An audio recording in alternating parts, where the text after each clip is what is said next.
É de facto um tema que preocupa. É como e porquê é que desenvolvemos cancro. Isto é um problema que aflige as famílias, as pessoas públicas em geral, os cientistas, os médicos, porque de facto durante muitos anos foi sempre relativamente difícil de explicar porque é que uma doença maligna nos afetava. Começa agora um novo episódio do Cancro, um podcast que explora diferentes dimensões do cancro em 40 minutos de conversas entre cientistas, médicos, doentes e que conjuga informação e testemunhos da primeira voz. O cancro é uma doença genética? No episódio de hoje vamos perceber a relação entre os nossos genes e o cancro. Numa conversa entre Sérgio Dias, coordenador científico do IMM Laço Hub e também professor associado convidado da Faculdade de Medicina da Universidade de Lisboa, e Inês Domingos, ex-cientista e atualmente diretora de comunicação do IMM.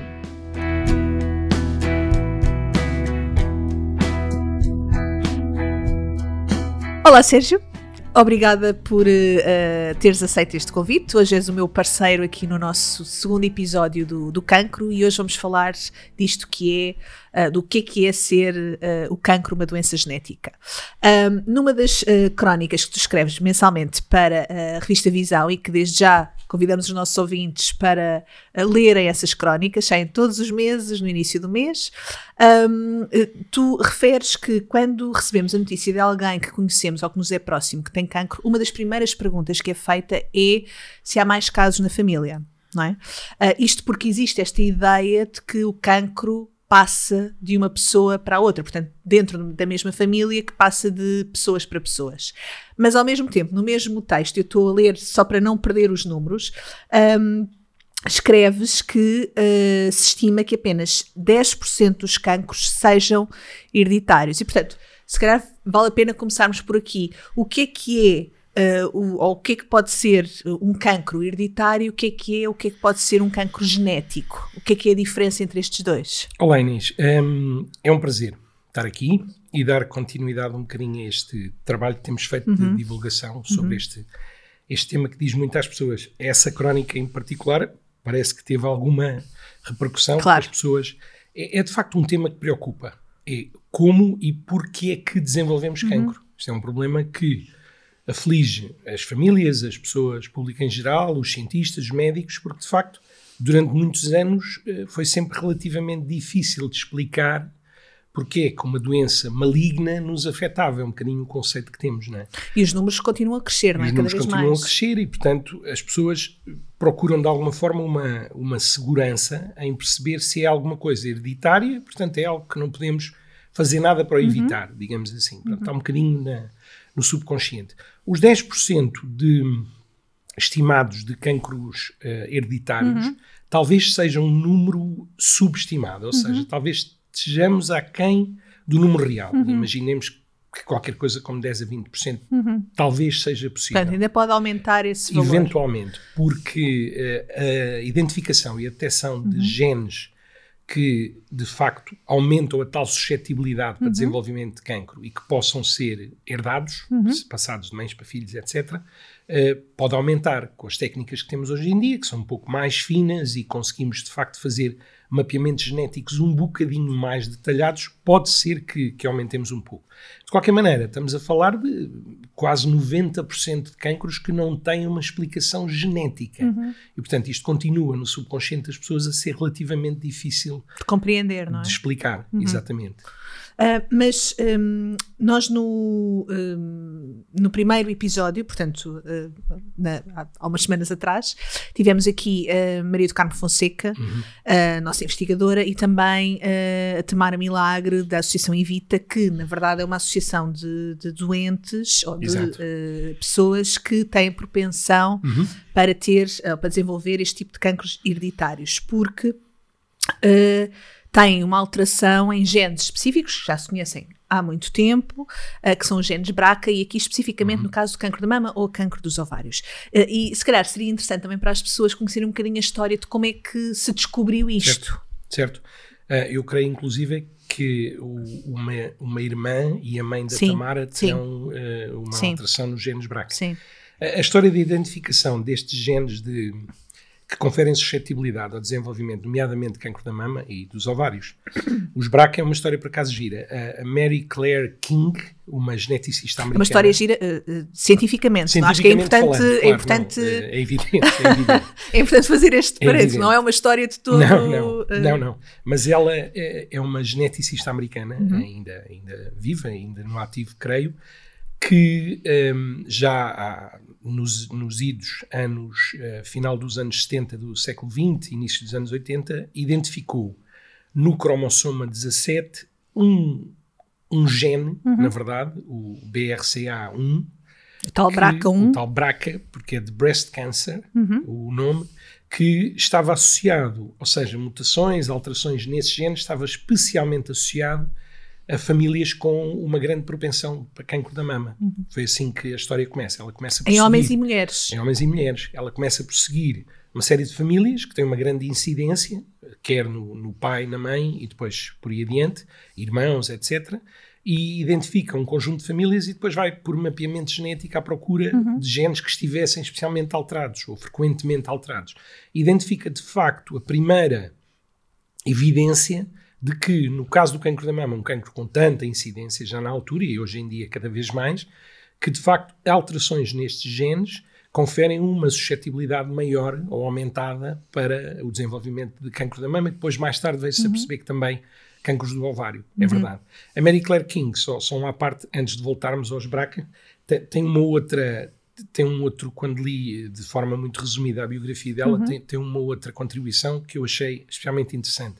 Achei piada, que é, como geneticista, ela contribuiu durante os anos 80 para, na Argentina, devido à repressão pela ditadura militar muito violenta, houve, no final dos anos 70, o rapto de mais de 500, 600 crianças das suas famílias por parte da ditadura. Uau. E essas crianças eram dadas para, entre aspas, adoção a outras famílias, ou seja, eram retiradas das famílias originais, à força, evidentemente, e daí gerou-se um movimento que se chamam as Avós da Praça 1º de Maio, que ainda hoje existe, de pessoas que exatamente se preocuparam com esse tema e que procuravam sensibilizar a opinião pública para a recuperação das crianças, dos filhos. Repara, a Mary Claire King leu na altura, foi de alguma maneira, quer dizer, chamou-lhe a atenção a este problema, e como geneticista que é, ela contribuiu para a identificação de dezenas de pessoas. A sério, conseguiu fazer um match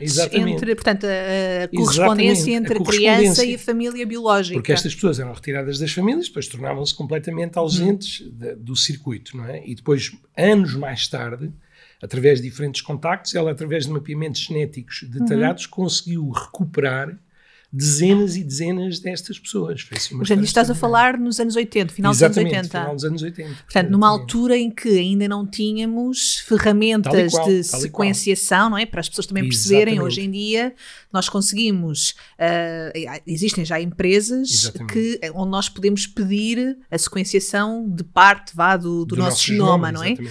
Isso nos anos 80 não existia. Na altura era ir à procura de determinadas marcas muito específicas, genéticas das pessoas, e que já era conhecido que eram herdadas. Foi daí um bocadinho a aproximação. Mas isto acabou por ser aqui uma parte interessante do interesse que esta senhora sempre teve nesta história da hereditariedade de determinadas características.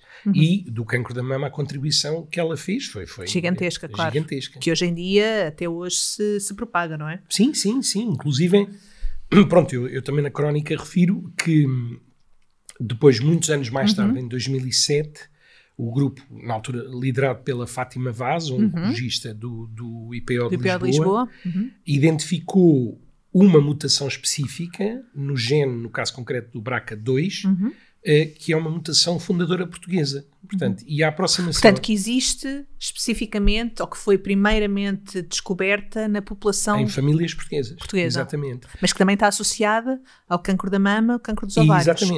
Exatamente, tal e qual. A aproximação até, do ponto de vista técnico, foi muito parecida. Ou seja, a Fátima Vaz, na altura, criaram no IPO uma consulta de risco familiar e foram seguindo um conjunto de famílias o mais alargado possível, fazendo o mapeamento, lá está, do número de casos de cancro da mama, do ovário, se era do a mãe, do pai, a tia, a do avó, pai, o pai, fazendo as árvores genealógicas e genéticas disso tudo, e depois foram à procura de alterações específicas nestes genes, do BRCA1 e o BRCA2, e descobriram de facto esta alteração em 2007, e desde aí esta mutação fundadora portuguesa tem sido estudada amplamente, quer cá em Portugal, quer fora, porque entretanto, como temos portugueses espalhados pelo mundo, muitas pessoas... Na diáspora consegue-se encontrar neste também... caso a diáspora genética, infelizmente, é mantida, e portanto temos rastreio específico para em comunidades portuguesas para este tipo de alteração. Por exemplo, nos Estados Unidos, etc., onde há muitas pessoas, continua-se a encontrar em famílias que sejam portadoras deste tipo de alterações, esta mutação fundadora. Muito interessante. E, portanto, estas consultas continuam, as consultas de rastreio continuam a ser, obviamente que aqui não é qualquer pessoa que pode ir a uma consulta dessas, não é? Só por uma suspeita qualquer, mas sempre que há indicação médica para que haja este rastreamento genético, as pessoas são acompanhadas do Sistema Nacional de Saúde. Sem dúvida. Tipicamente começa, lá está, o circuito é aquele. Imaginemos uma grande incidência de casos de cancro da mama e ou do ovário numa determinada família. A pessoa apercebe-se. A irmã, a mãe, pronto, por aí adiante, o pai. E começa-se por pela identificação da família como uma família potencialmente de risco, e depois é a ida das pessoas às consultas de risco, nomeadamente nos IPOs e noutros hospitais, para serem depois seguidas. Hoje em dia, como dizias há bocadinho, os métodos de sequenciação são muito mais finos e muito mais rápidos de fazer, e, portanto, hoje em dia esse tipo de testes até é relativamente rápido de conseguir fazer. E cada vez, pelo que eu percebo, mais pessoas aderem a essa ideia. Voltando ao início, é um bocadinho aquele receio. Será que sou portador de alguma alteração genética e não sei, de alguma forma? E, portanto, hoje em dia, cada vez mais pessoas acabam por ir à procura disso. Em Portugal, tendo esta mutação fundadora, que é muito mais prevalente do que todas as outras, a pesquisa começa pela pesquisa dessa mutação especificamente. E se estiver presente, à partida é essa mutação que a pessoa vai ter na família, digamos assim. E começa um bocadinho por aí. Muito interessante, muito interessante. Não conhecia isso, e acho que até mesmo para os ouvintes são dados interessantes. Voltando então um bocadinho atrás, ao cancro. Portanto, acho que já temos aqui uma visão do que é o cancro enquanto doença genética, enquanto doença hereditária, mas... continua a haver aqui esta outra parte de o cancro ser e continuar a ser uma doença genética. Como é que nós podemos explicar isto de uma forma simples às pessoas? Pronto, o que é isto, do cancro ser uma doença genética? É uma doença genética porque o cancro surge por alterações nos genes. Ou seja, os genes, sequências de DNA, codificam determinadas proteínas, que depois exercem determinadas funções nas células. E o cancro é um conjunto de doenças alargado que se origina por defeitos, mutações mais frequentemente, nesses genes que conferem uma determinada suscetibilidade ao desenvolvimento de cancro. Daí podemos dizer que é uma doença dos genes, e daí genética, digamos assim. Não hereditária, porque é uma minoria, mas é uma doença dos nossos genes, digamos assim. O caso dos genes BRCA é relativamente fácil de explicar. Genes BRCA traduzem-se em proteínas que estão envolvidas num mecanismo de reparação dos danos no DNA. Ou seja, o DNA das nossas células exposto a, sei lá, a luz ultravioleta, do sol. Sim, quando vamos à praia, qualquer coisa. Outro tipo de carcinogénios para as pessoas que fumam e por aí adiante. As células têm uma certa capacidade de reparar pequenos erros nas sequências de DNA. E estas proteínas estão envolvidas num processo que evidentemente é bastante complexo, na identificação desses erros e depois na reparação, ou seja, voltam a ter a sequência codificante normal.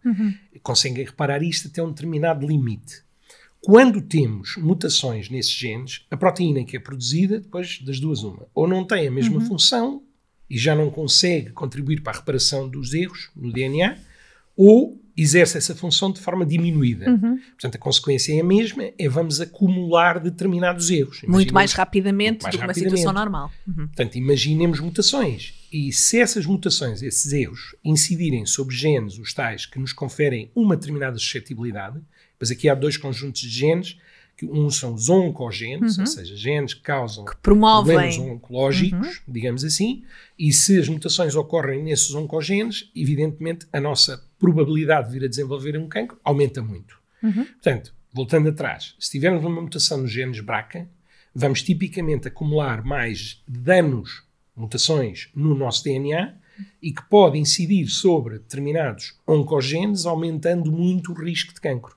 As mutações, por exemplo, a fundadora portuguesa e outras que são identificadas e subejamente conhecidas pela comunidade científica, tipicamente resultam mesmo na perda de função grande destas proteínas codificadas pelos genes BRCA. Portanto, as pessoas que têm essas mutações têm mesmo uma grande probabilidade de vir a acumular tantas mutações no seu DNA, mesmo tendo a sua vida normal, que a chance disto ocorrer a nível de um oncogene é muito maior do que numa pessoa sem esse tipo de alterações genéticas. Por isso é que, se a pessoa é imediatamente identificada como tendo uma mutação destas chamadas fundadoras, ou com um grande risco de vir a desenvolver cancro da mama e do ovário, é imediatamente seguida e aconselhada a fazer diferentes tipos de estratégias para não desenvolver cancro, porque a probabilidade de vir a desenvolver é muito maior. grande. Portanto, a suscetibilidade lá está para o desenvolvimento da doença é muito maior em comparação com alguém que não tem essas... Pronto, e agora olhando para alguém que não tem essas mutações, o que é que uma pessoa pode fazer? Imagina, eu se estivesse a ouvir este episódio, a primeira coisa que eu perguntaria é, então, mas o que é que eu posso fazer para prevenir o cancro? Eu não quero ter cancro, ninguém quer ter cancro, não é? O que é que nós podemos fazer para prevenir? Isso, por acaso, é uma pergunta interessante e é uma área de intervenção, mesmo do ponto de vista de investigação, cada vez maior, porque já se identificaram um conjunto de fatores de risco, nomeadamente ambiental, que conferem um risco muito aumentado de nós podermos vir a desenvolver cancro. Isto porquê? Porque as pessoas, evidentemente, acreditam, e bem, que através da investigação científica desenvolvemos melhores terapêuticas, etc, etc. Isso é tudo verdade, não é? Isso é tudo verdade. Pelo simples não, mais vale não desenvolver. Exato. Cancro. Pronto, é um Ninguém quer. Ninguém quer. E, portanto, ao sabermos hoje em dia que a exposição a determinados fatores, digamos, ambientais, desde logo, luz ultravioleta em excesso, poluição e depois amianto dos telhados, portanto, químicos sem solato e determinados produtos químicos, até relacionados às vezes com pesticidas da agricultura. Há uma série de estudos que hoje em dia provam mesmo que a exposição ambiental e às vezes laboral, imagina, determinadas pessoas, por exemplo, os operários da construção civil, que durante muitos anos se utilizou amianto para fazer os telhados, etc., têm de facto um risco aumentado de vir a desenvolver problemas no pulmão e cancro do pulmão. Por exemplo, os fumadores crónicos também e por aí adiante. Sim, no caso do fumo do tabaco. Exatamente, há uma relação direta com o cancro do pulmão, da bexiga, da laringe, pronto. E, portanto, evitando a exposição a esse tipo de carcinogénios identificados, reduzimos muito a nossa probabilidade de vir a desenvolver cancro. Depois, são as recomendações um bocadinho gerais, que é cuidado com a alimentação, o stress, o descanso, pronto, coisas um pouco mais gerais. Porque também convém explicar às pessoas, o cancro é uma doença nossa, é uma doença dos nossos genes, das nossas células. E o maior risco de desenvolver cancro é a idade, o que é tramado. Porque à medida que vamos envelhecendo... E cada vez mais vivemos mais tempo. Portanto, a probabilidade de virmos a desenvolver um cancro aumenta. Se reduzirmos, por outro lado, a exposição a esse tipo de agentes que sabemos que pode diretamente aumentar os tais riscos de termos danos no DNA e por aí adiante, se conseguirmos reduzir os riscos, vamos reduzir muito o desenvolvimento dos cancros. A União Europeia tem, desde o ano passado, um programa de estudo e de financiamentos muito dirigidos é o que diz a COL, basicamente, a tentar reduzir cerca de 40% dos cancros. Só através destas questões mais simples, não é? Só através de alterações do estilo de vida.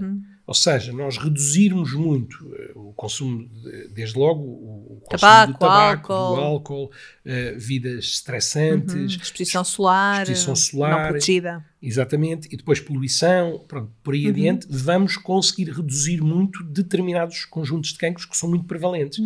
E a previsão é que isso talvez resulte, imaginemos, numa geração, numa redução de quase 40% de novos cancros. De novos cancros, o que é extraordinário. É espetacular, Quer dizer, claro. É um número grande. E, portanto, sim, o cuidado que as pessoas têm é cada vez mais importante, porque, de facto, através das vezes pequenas modificações no estilo de vida, que não nos afeta assim dramaticamente, podemos, de facto, reduzir muito a probabilidade de vir a desenvolver cancro. Pronto, ao mesmo tempo, isto é extremamente frustrante, imagino, para quem nos está a ouvir, porque dizem, então, isto é só ter uma vida saudável, mas uma vida saudável eu tenho, claro. E isso não me garante que, efetivamente, eu não vá ter cancro, porque isto também é outra questão, muitas vezes as pessoas quando nos abordam, nos perguntam isto, a questão da prevenção, por exemplo, falando do cancro da mama, que é uma coisa que nós não podemos, não há nada que uma mulher possa fazer, a não ser estas coisas... pouco mais gerais. Mas não há nada específico que nós possamos fazer. E aqui eu estou a falar nas mulheres, porque obviamente o universo do número de mulheres afetadas pelo cancro de mama é muito superior ao número de homens, mas não há nada que nós possamos fazer especificamente para evitar ter um cancro de mama, não é? E sabemos que uma em cada 8 mulheres poderá vir a desenvolver o cancro de mama. Portanto, ao mesmo tempo, isto acaba por ser um bocadinho frustrante, não há muito mais que nós possamos dizer às pessoas em termos de prevenção. Mas se calhar isso que tu estás a dizer também são dados importantes, não é? Se nós, ao alterarmos o nosso estilo de vida e conseguirmos ter menos poluição, menos contaminação, menos tabaco, menos exposição solar, conseguimos reduzir numa geração em 40% o número de novos cancros. Isto é um número brutal. Sim. Pronto, isto é uma estimativa, claro. É uma estimativa e é um objetivo, não é? Chegar a esse número. Eu percebo o que dizes. A minha reflexão sobre isso é sempre um pouco a mesma. Se detectarmos cancros o mais cedo possível, a possibilidade das intervenções serem mais eficazes, também é maior, não é? Independentemente do tipo de cancro, mesmo de mama que seja, é maior. E, portanto, a investigação científica, quer para a detecção, depois o tratamento, o seguimento, etc., dos diferentes cancros, tem melhorado muito essa resposta que é possível ter hoje em dia para as pessoas que desenvolvem cancro. Portanto, dar um bocadinho essa palavra de confiança naquilo que a ciência acaba por poder contribuir para melhorar essa parte, para além, lá está, das alterações de estilo de vida que nós consigamos ir fazendo e que reduzam a probabilidade. Mas sim, se uma pessoa tiver, voltando ao início da nossa conversa, uma determinada mutação num gene que aumenta muito a suscetibilidade de desenvolver cancro, há determinadas intervenções, que já foram sebejamente conhecidas pelo público, que vão mesmo reduzir imenso a probabilidade de ter cancro. Uma mulher que tenha uma mutação, imaginemos, fundadora portuguesa, com uma determinada incidência e a probabilidade de desenvolver cancro da mama antes dos 50 anos seja elevadíssima, pode pura e simplesmente escolher fazer uma mastectomia, remover as glândulas mamárias e, portanto, não desenvolve cancro da mama. Pronto. Esses casos acabam por ser um bocadinho paradigmáticos daquilo que dizíamos no início, que é pelo menos uma explicação do porquê que eu vou desenvolver cancro. Claro. No caso das outras pessoas, é um bocadinho ter o cuidado de observar qualquer alteração, etc., ser seguido e tentar detectar o mais cedo possível para que tudo aquilo que fazemos do ponto de vista de investigação melhore muito, quer a detecção, quer depois o tratamento, etc. Tudo, e o prognóstico daquilo que será... da doença, exatamente. Sim. Porque cada vez mais também assistimos a isso, não é? Que o cancro, e já falamos, nós falamos muito disso, não é? Que o cancro passa a ser, ou tem tendencialmente a passar a ser uma doença crónica e não tanto uma doença que mata, não é? Exatamente. Como acontecia há 20 anos atrás ou há 30 anos atrás, que cada vez que uma pessoa tinha um diagnóstico de cancro, sabia que daí a uns meses a coisa não ia correr assim tão bem. Hoje em dia é totalmente diferente o paradigma. Sim, mudou. Lá está, por exemplo, voltando ao exemplo dos genes BRCA e das proteínas que codificam, e esta história dos danos no DNA, acaba por ser um paradigma interessante disso que acabaste de dizer. Porque, ao saber que as células de cancro da mama têm, com mutações BRCA, imaginemos, têm uma maior dificuldade em reparar danos no DNA, isso, na verdade, quase parecendo um contrassenso, dá-nos uma ferramenta, que é, então, se nós utilizarmos fármacos para induzir especificamente danos no DNA, essas células vão ser muito mais sensíveis do que as células normais. E é verdade, é isso que se observa.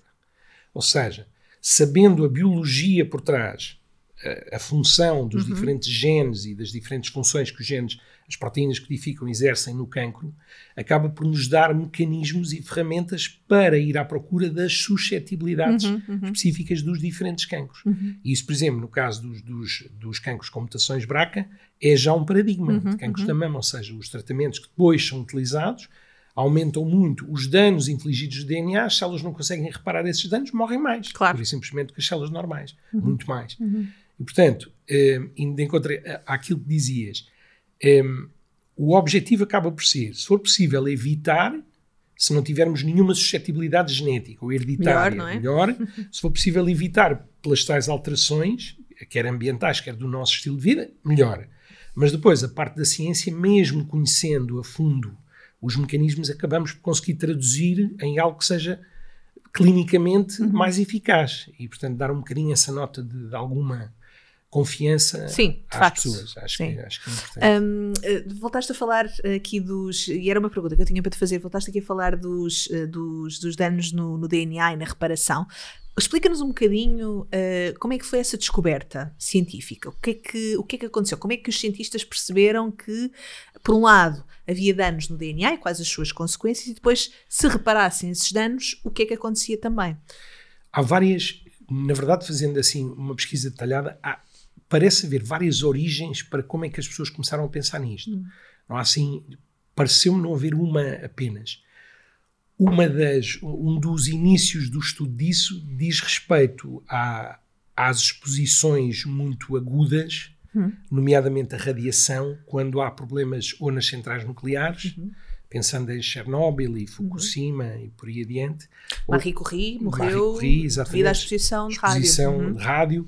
E, portanto, exposição a agentes que causam danos no DNA, e percebeu-se que causavam danos porque as pessoas depois foram observar as células e viram que o DNA estava todo partido aos bocadinhos. Basicamente é isso, um dano no DNA e partir aquilo tudo aos bocadinhos. Ou introduzir alterações, ou basicamente aquilo estar partido. E, portanto, já não codifica os genes de forma regular e normal.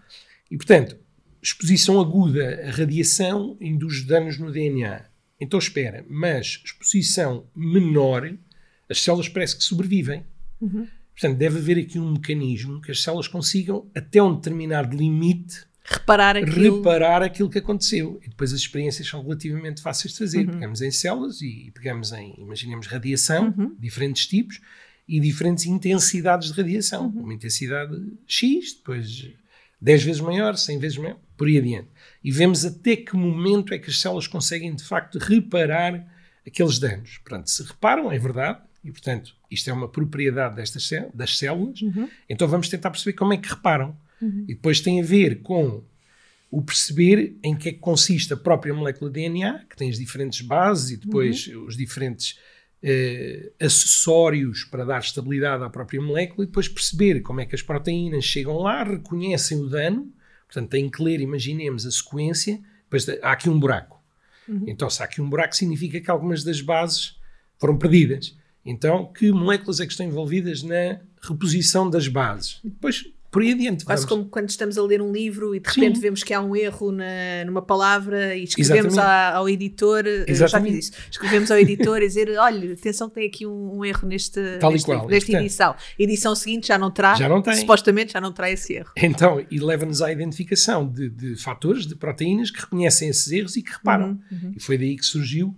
Também houve mesmo especificamente um prémio Nobel a 3 senhores que descobriram quer o mecanismo de reparação de DNA, quer algumas das proteínas envolvidas nesse processo. E, portanto, é um processo que é conservado em todas as nossas células, isso também é importante explicar, e que lá está, as células do cancro acabam por ter, por uma razão ou por outra, sejam mutadas para os genes BRCA ou outro tipo de alterações, há algumas modificações relativamente a essa capacidade. Tipicamente tem uma menor capacidade de reparar danos do que as células normais. O que confere, como eu explicava há bocadinho, uma vantagem. Porque podemos depois procurar essa incapacidade ou menor capacidade a nosso favor, para matar mais essas células do que as outras. Existem tecidos ou órgãos no nosso corpo que sejam mais suscetíveis a esse tipo de erros? Até assim, isso também acaba por ser uma área ainda de investigação um bocadinho controversa. A verdade é que temos cancros que são muito mais frequentes do que outros, não é? Por exemplo, próstata no caso dos homens, cancro da mama no caso das mulheres. São muito mais frequentes do que quaisquer outros cancros. Depois, o intestino também. Depois temos o cancro do intestino, que é um bocadinho parecido nos dois, e depois começa a diminuir. Temos bastante incidência de cancro do pulmão, no caso concreto mais nos homens do que nas mulheres, depois por aí adiante. Porquê? Acredita-se em duas coisas. Uma, os cancros que são hormonodependentes, caso da próstata, caso da mama, têm a ver mesmo com os ciclos de produção hormonal. Ou seja, imaginemos, uma mulher ao longo da vida tem determinadas fases de produção maior ou menor de hormonas e isso leva a uma maior crescimento, proliferação, que seja das glândulas mamárias, seja de outros órgãos. Portanto, as células multiplicam-se mais, não é? Exatamente. Ao multiplicarem-se mais, há a maior... probabilidade de termos os tais danos no DNA acumulados é maior também. É maior. Portanto, a partir disto parece bater certo. Ou seja, órgãos onde temos um grande, que nós chamamos de turnover, uma grande divisão das células, por exposição, quer a hormonas, no caso do cancro da mama, quer, imaginemos no cancro do intestino, àquilo que comemos, literalmente, e que vai matando as próprias células do intestino que têm que ser substituídas. Quanto mais divisões celulares tivermos, mais proliferação, maior a chance de virmos a, lá está, ter uma mutação que incida sobre um oncogénio e aumentar as chances de cancro. Isso parece bater certo. Sendo que não nos podemos esquecer de uma coisa, a incidência de cancro depois tipicamente ocorre mais na idade mais avançada das pessoas, com exceção de dois tipos de cancro, que são essencialmente os cancros do sangue, as leucemias, e os tumores cerebrais na criança. E é uma incidência muito grande, não é? Uma incidência grande. A incidência não é muito grande, pois, mas é maior do que em todas as outras idades até à idade avançada e tem um grande impacto por razões óbvias. Sendo que a incidência maior dos cancros no caso da criança, a explicação no caso concreto dos tumores cerebrais ainda não é 100% compreendida. Porque é que ocorre mais frequentemente, que são os tumores que na criança são mais frequentes, nessa idade. Não tem a ver com genes de suscetibilidade, porque a maior parte desses cancros não tem nenhuma base hereditária que tenha sido identificada até agora e, portanto, continua a ser uma área de investigação, mas a verdade é que temos estas duas incidências. Muito menor na idade jovem, muito jovem, e depois muito mais frequente na idade avançada. A incidência mais frequente na idade avançada, independentemente do tipo de cancro, tem a ver exatamente com o mesmo, que é, à medida que nós vamos envelhecendo, a nossa capacidade de reparar os danos do DNA vai diminuindo. É tão simples quanto as células vão envelhecendo também, não é? Vão envelhecendo e esta capacidade, as proteínas de reconhecerem os danos e depois reparar, vai diminuindo. E, portanto, a lógica é a mesma. Se temos divisões celulares, temos mais danos, temos maior incidência de mutações, pronto, maior probabilidade de vir a desenvolver cancro. É apenas isso. No caso da idade muito jovem, do ponto de vista de investigação, é ainda controverso, ou seja, ainda não se percebe porque é que temos, de facto, nomeadamente dos tumores cerebrais, a explicação. Não há nenhuma razão aparente ambiental, que não existe, para ser especificamente naquela idade jovem, e do ponto de vista genético, como eu dizia, também ainda não se percebeu. Portanto, ainda é uma área que está em aberto. Muito bem. Acho que se calhar, agora para terminar, falávamos um bocadinho sobre as terapias que existem, muito brevemente, porque nós não somos médicos, tu não és médico, não. Sérgio, és investigador, e é bom que as pessoas também percebam esta diferença, mas, mais uma vez aqui, com o olhar da ciência, quais são as novas terapias que existem também a olhar para esta questão específica da reparação do DNA e dos danos que existem? O que há de novo e o que é que pode surgir ainda nos próximos tempos? Eu aqui, se calhar, como disseste, não sou médico, eu aqui, se calhar, chamava a atenção para um tipo de terapêuticas que está a ser investigada, que me parece especialmente interessante neste contexto até dos cancros hereditários e dos genes BRCA que estão envolvidos na reparação do DNA. Que, inclusive, há um projeto agora proposto pela Maria de Carmo Fonseca, investigadora. Sim, Carmo falou disso no episódio anterior. Que eu acho especialmente interessante, porque é a ideia de que, se de facto estamos a falar de uma alteração genética específica daquela pessoa, mas, mais concretamente, daquelas células, ou seja, repara, as pessoas que têm mutações de BRCA desenvolvem essencialmente cancros, ou quase só, da mama ou do ovário. Não desenvolvem cancros no no tecido. pulmão. E, portanto, isto é interessante do ponto de vista científico explicar porque que isso é assim. Mas do ponto de vista terapêutico, pensarmos, então se nós temos ali uma alteração que vai fazer com que aquelas células daquele órgão venham a poder originar um cancro, vamos pensar numa estratégia preventiva, que em vez de retirar as o órgão, glândulas ou o que seja, vamos falar de uma estratégia preventiva. Vamos pensar numa vacina. Ou seja, tentar pensar no seguinte raciocínio. Uma alteração genética naquelas células poderá estar associada à presença de determinadas chamados antigénios, ou seja, moléculas à sua superfície que possam ser reconhecidas pelo sistema imune. E depois pensarmos numa estratégia preventiva a esse nível, que é a pessoa é identificada como sendo portadora de uma mutação BRCA, com uma determinada alteração, e temos um mapeamento dos antigénios que aquelas células expressam. Das antenas que estão à superfície daquelas que são moléculas células, conhecidas não é? pelas células do sistema imune. Então vamos desenvolver uma estratégia de vacinação que ensina as células do nosso sistema a imunitário reconhecer aquelas células quando expandirem, serem destruídas, porque aquelas células vão ser diferentes das normais, outras. Porque não vão ter quer a alteração do gene BRCA, quer as outras proteínas que lhes dão uma assinatura específica. Portanto, esta estratégia de vacinação como estratégia preventiva do cancro, no caso dos cancros hereditários, eu acho que é especialmente interessante. Acho mesmo que é uma ideia brilhante e que penso tem uma fortíssima probabilidade de vir a funcionar, evitando então a tal percentagem. Claro. Tão elevada. Exatamente. Aqui aquilo que temos que também explicar às pessoas é que estamos a falar disto num tempo que não é hoje, não é amanhã, não é no próximo mês. Não é? Isto ainda é uma investigação que está a decorrer, não só aqui como em outros lugares no mundo. Claro.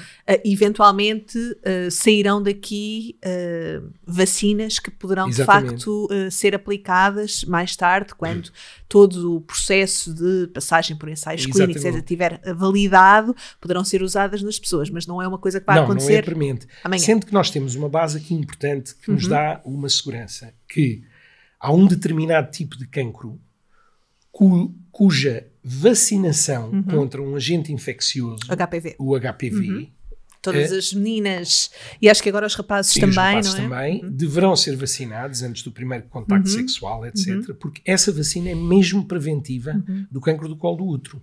Houve um artigo há meses no Guardian publicado que a OMS propunha que se houvesse uma vacinação generalizada, alargada a toda a população mundial, esse fosse um tipo de cancro que poderia ser extinto. Ou seja, a presença do HPV aumenta e provoca o desenvolvimento... O HPV é um vírus, não é? É um vírus que integra aquelas células do colo do útero e depois leva ao desenvolvimento desse tipo de cancros. Se nós evitarmos vacinando as pessoas de uma infecção com esse vírus, infecção com aquele vírus, reduzimos praticamente a zero a probabilidade de ter esse tipo de cancro. E, portanto, a base de pensarmos numa estratégia de vacinação para ser preventiva de desenvolver cancro, na verdade já existe. É só identificarmos, e por isso dizias muito bem, ainda estamos na fase de investigação, mas identificarmos aquelas moléculas que sejam suficientemente importantes para que o nosso sistema imunitário consiga reconhecer naquelas células e eliminar. Portanto, no fundo, é usar exatamente a mesma estratégia que já usamos há anos e anos para prevenir doenças infecciosas e agora aplicar isso ao cancro. Exatamente. Muito bem. Acho que não podíamos terminar este episódio de melhor forma. Muito obrigada, Sérgio. Muito obrigada aos ouvintes e até ao próximo episódio. Obrigado. Obrigada. Faça parte da próxima conversa e deixe as suas perguntas em imm-laco@medicina.ulisboa.pt ou envie-nos uma mensagem através do Facebook ou Instagram. O Cancro é um podcast da autoria do IMM Laço Hub, iniciativa do Instituto de Medicina Molecular João Lomba Antunes, dedicada ao cancro da mama, que pode acompanhar nas plataformas de áudio habituais ou através do nosso canal de YouTube. Saiba mais nas nossas redes sociais ou em immlaco.org.